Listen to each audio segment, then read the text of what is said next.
1970. Not the whole thing, Earl. No, it wasn't. Well, yeah, let me be honest. You were. You know, when that first girl wanted to take you to the VIP lounge in the back, you resisted at first. You were sitting in the chair going, no, don't want to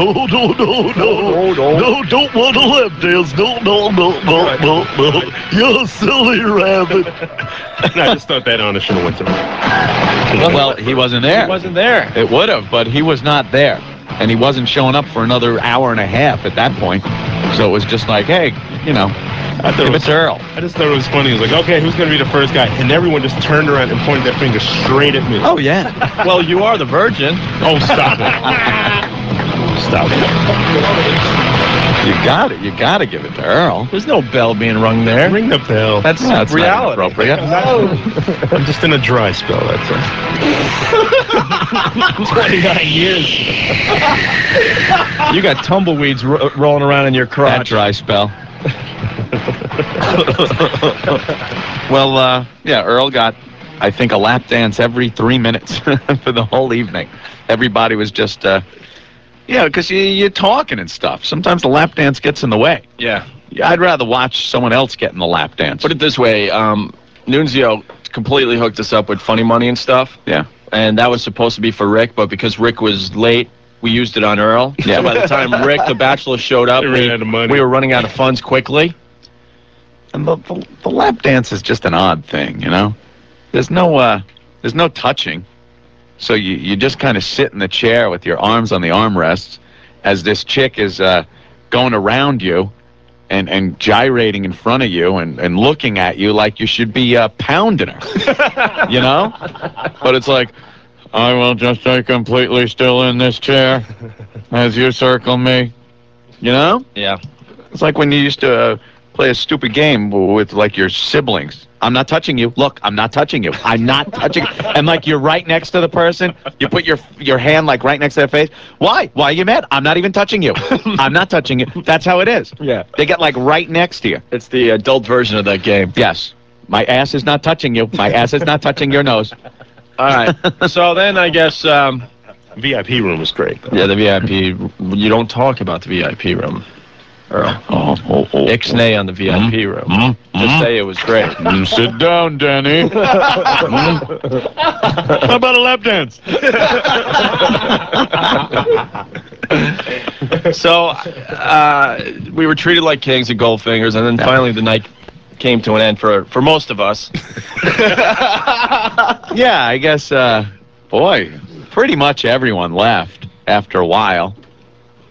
I decided one guy. I decided that there was no way in hell I could go home, Anthony.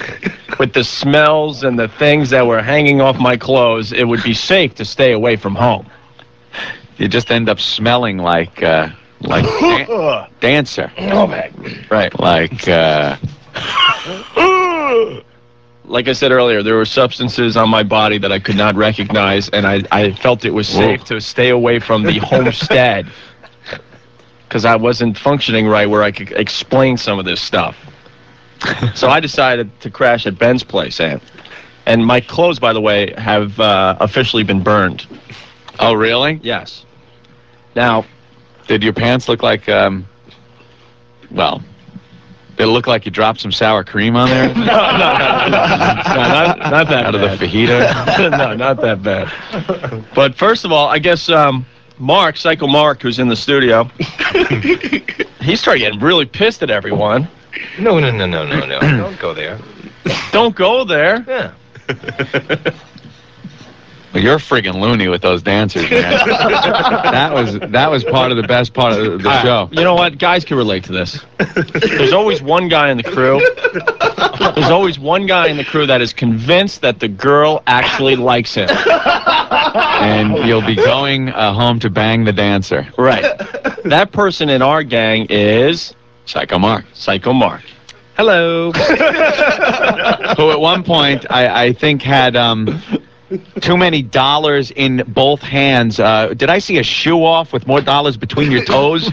You were shaking money around like Trump. Sitting front row. You were like right there next to the stage. And a girl come over and give him a lap dance. And he's getting into Like his arms are going, and he's almost dancing with the girl. Correct. I was having a good time. Well, sure. Is it great? There's nothing wrong with that. Is it true you were thinking you had a shot at that girl? No, of course not. Oh, now he says it. What time did you get home? Oh, like 3:30. Let me make it perfectly clear. We started the festivities around 8:15. It wasn't like we went out at 11 because most guys are like, oh, what's the big deal? 4 hours in a club? No big deal. Yeah. No, we're talking 8 hours in the club for Mark. It's a hard day's work. To the point where you're punching your pal Ben over there. Well, Ben deserved the punch, but we'll get to that in a little bit. Well, we could get to it now because it all relates. Now Ben has an apartment in the Village, right? Lower East Side. Fake. Jeez. Near NYU and all that. And Ben has a really small place, correct? Mark, you've stayed there Yes, I have. when you first moved to the city. Now, I asked Ben if I could crash on his couch because there's no way, like I said earlier, there's no way I could go home. Right. There was a slight problem with that. Ben told me, yeah, no problem. And that's the truth. I thought everything was cool. I found out when I arrived at Ben's place that there was already another guy staying there, another one of his friends that is moving to New York City. See, Ben has all these friends, Ant, Yeah. and they all moved to New York City, but they start their journey in New York by staying with Ben for a month, right? Is that true? Right, totally right. So who is this guy? It's Ed. Drunk Ed. Drunk German Ed. Drunk German Ed. With the bullet hole in his head. Drunk German Ed with the bullet hole in his head. I guess this would be a great time to introduce Drunk German Ed to the show. Who wants to tell the story of why he has a bullet Oh, he was in the mark in his head? He was in the German army, and I think they were doing exercises with the Russians, and he stuck his head up from behind a berm and got whacked with a 7.62 round in his head. And the rumor is he was drunk when he was on duty, and he, oh, what's on the other side? Whoop, whack. And he got shot with live ammo in the head during training Exercises. It's a true story. He's got a dent in his head, Ed. That's why they call him Drunk German Ed. German Ed with the bullet hole in his head. Pretty much wraps it up right there, doesn't it? There you go. True story. So I go to Ben's assuming, it's going to be no problem. We're going to just, crash. I got the couch. Ben's got his bed. Tiny Right. little apartment, no bigger than this studio we're in right now. Right. But there's Drunk Ed on Ben's couch With a 40. with a 40 of Beck's. So, Ben, what did you say to Ed? I told him to go stay at Mark's. But he's at like 1:45, he tells his guest, Ed, that Drunk German Ed with the bullet hole in his head. that he has got to leave his apartment because I'm crashing there. Oh, what Now a nice I'm guy. Now I'm feeling uncomfortable. I'm like, Ben, didn't you work this out before you told me I could stay? Guess not. So Ed, all drunk and belligerent, gets up and goes to Mark's. Yeah, but you missed the whole point. Now there's a bunch of points here, Mark. Now Mark didn't want Drunk Ed at his place because he was convinced that he was taking one of the strippers from Goldfinger's home.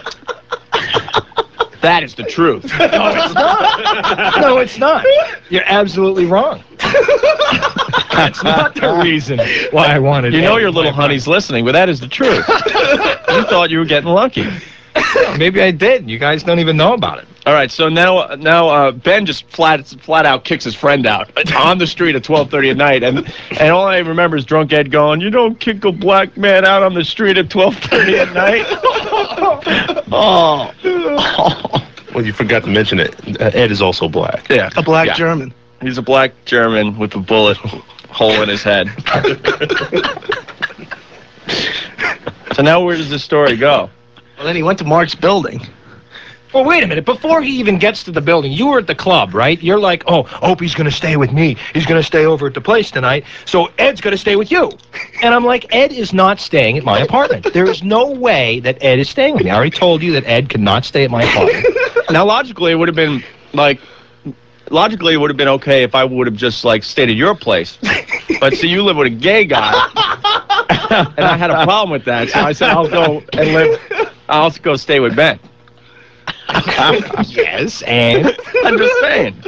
And the gay roommate doesn't want Drunk German Ed with the bullet hole in his Well, head no. staying at your house either. last time Ed came over, he almost broke all the furniture, and he insulted my roommate. What did he say?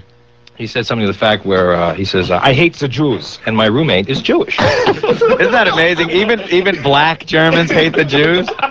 Well, you'd think they would understand like oppression and stuff, but And my poor roommate, you know, being the way he is, got very offended. yeah. And was very upset. And then Ed proceeds to blow a nasty, stinky beer fart in the apartment. And you know, like how those gay guys like to keep their apartments so nice and neat and stuff and smelling good. So needless to say, Gay guys left just a jealous. bad taste in my roommate's mouth. So Ed is no longer allowed in my apartment. Not the first thing.